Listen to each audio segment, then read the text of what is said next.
இந்து மதம் அந்த கலாச்சாரம் திருமண சடங்குலாம் வந்து கேவலமா அருவருப்பாக்குதுன்னா எங்களுடைய ஓட்டும் அருவருப்பா தானே இருக்கணும். நம்ம சமத்துவம்ன்ற ஒரு வந்தாரை வாழ வைக்கும் சமத்துவம்னு பேசுற கொள்கையில் உள்ளவங்க தானே நம்மளாம். சார் வந்தார வாழ வைக்கும். ஆமா சார், வந்தார வாழ வைக்கும் அப்படின்னாக்கா அதுக்கு இந்து மதம் மட்டும் தான் கிடைச்சி, இஸ்லாமிய கிறிஸ்துவ மதம் உங்களுக்கு கிடைக்கல. ஏன்னா ஓட்டு வேணும்னாக்கா நீங்க அவங்கள போட்டு நக்குவீங்க, எங்களை அசிங்கப்படுத்துவீங்க.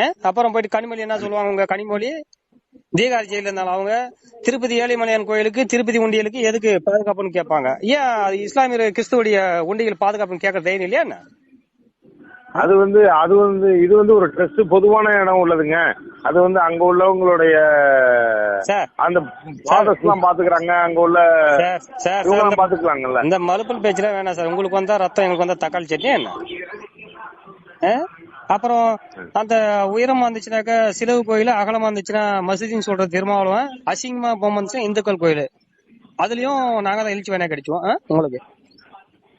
நீங்க ஒரு மைனஸ் பிளஸ் மட்டும் பாருங்க, மைனஸாவே பாத்துக்கிட்டு இருக்கீங்களா சார்? மைனஸ் என்ன சார் இருக்குது? நான் என்ன சொல்றேன் அப்படின்னா, இதே திருமாவளவன் தான் போன வாரம் கூட கும்பகோணத்துல போய் கோயிலுக்கு போயிட்டு வந்தாரு.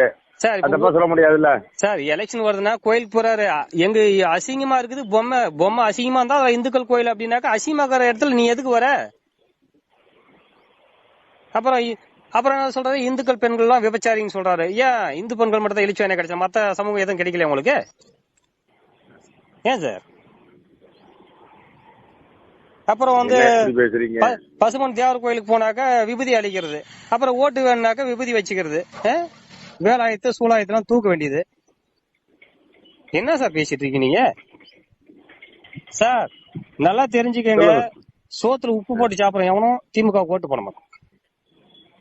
அப்புறம் மதுரை மீனாட்சி அம்மன் ஏன் சார் 3.5 கோடி 4 கோடி பேர் வணங்குறாங்க. தென் மாவட்டத்துல மிகப்பெரிய ஒரு பிரம்மாண்டமான விழா அது.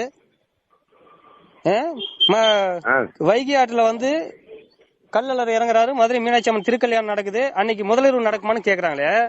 மத்த மதத்துல எதுவுமே அந்த மாதிரி ஒரு சடங்கு நடக்கிறது இல்லையா? கேட்கறதுக்கு திராணி இருக்குது அவங்க தலைவருக்கு. என்ன சார் பேசிட்டு இருக்கீங்க நீங்க?